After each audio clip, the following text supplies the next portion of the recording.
Hello.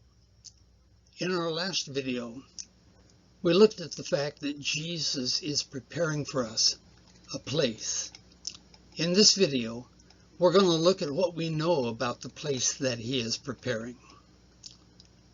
The Lord has allowed me to visit many of this world's great cities. Cities like Tokyo, Japan, Seoul, Korea, New Delhi, India, Rome, Italy, Istanbul, Turkey, Cairo, Egypt, and many others. And yet, every Christian is at this very moment a citizen of a heavenly city.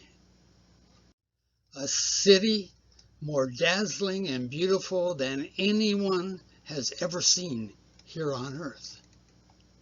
Heaven's capital city is filled with visual magnificence. So what are we told about this city? The first thing we are told is that the New Jerusalem is coming down out of heaven. Revelation 21:2 says, "Then I, John, saw the holy city, New Jerusalem, coming down out of heaven from God, prepared as a bride adorned for her husband."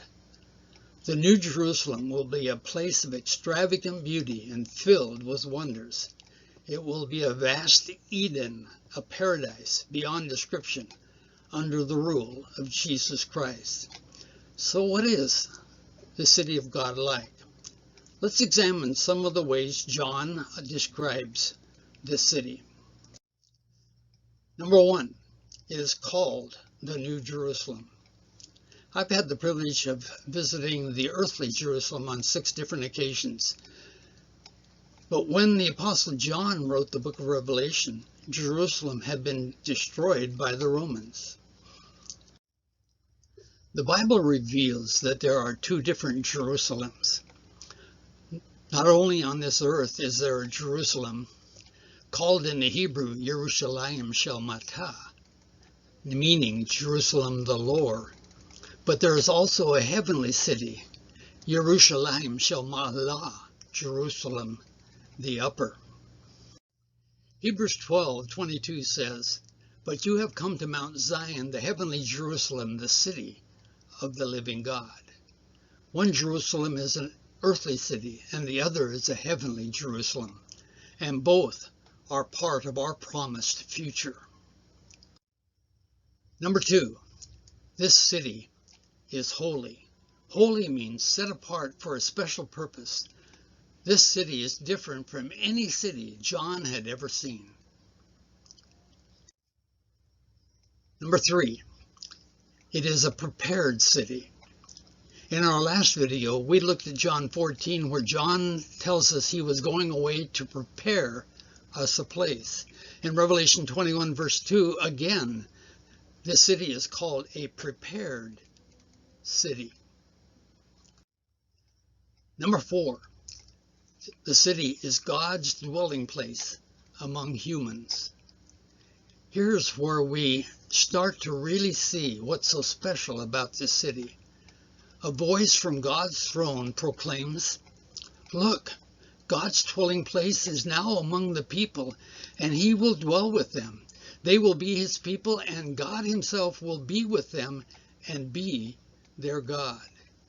In ancient days, pagans would build places where their gods could dwell among the humans.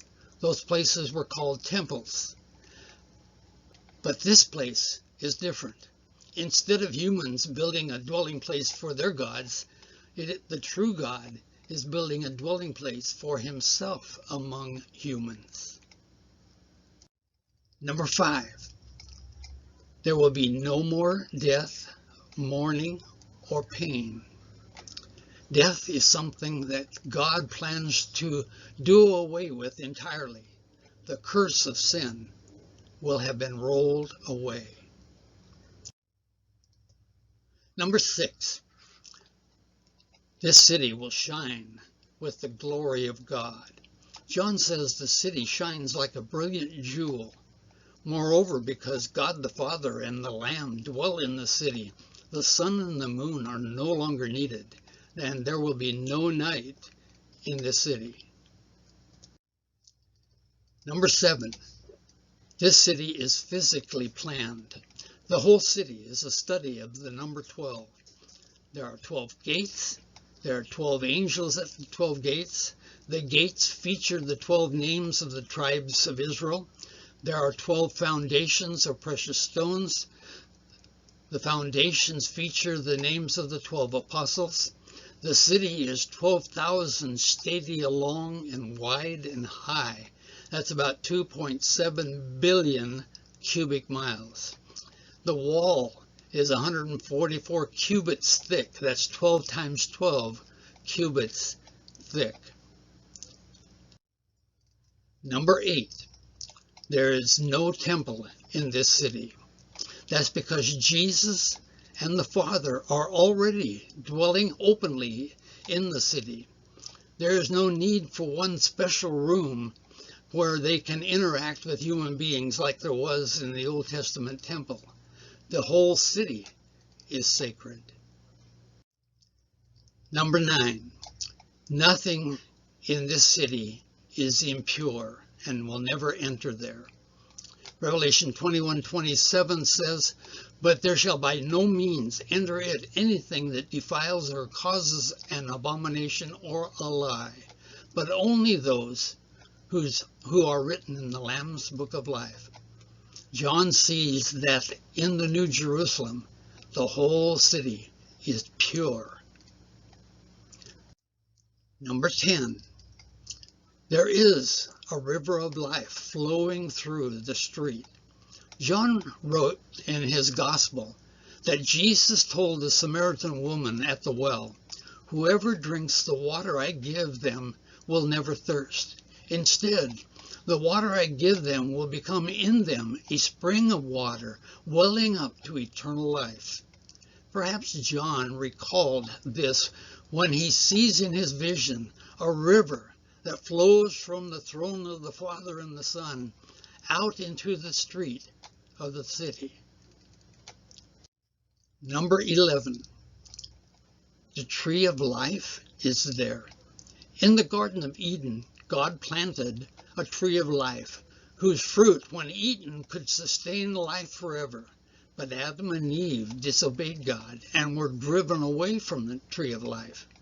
However, John sees a vision of Eden restored in the New Jerusalem.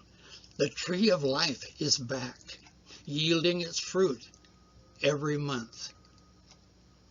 Now, in closing, this city is built by God Himself. In Old Testament times, Abraham was looking forward to a city with foundations whose architect and builder is God. The New Jerusalem is that city, and whatever God makes, it will last. The artist's fingerprints will be seen everywhere in this great city.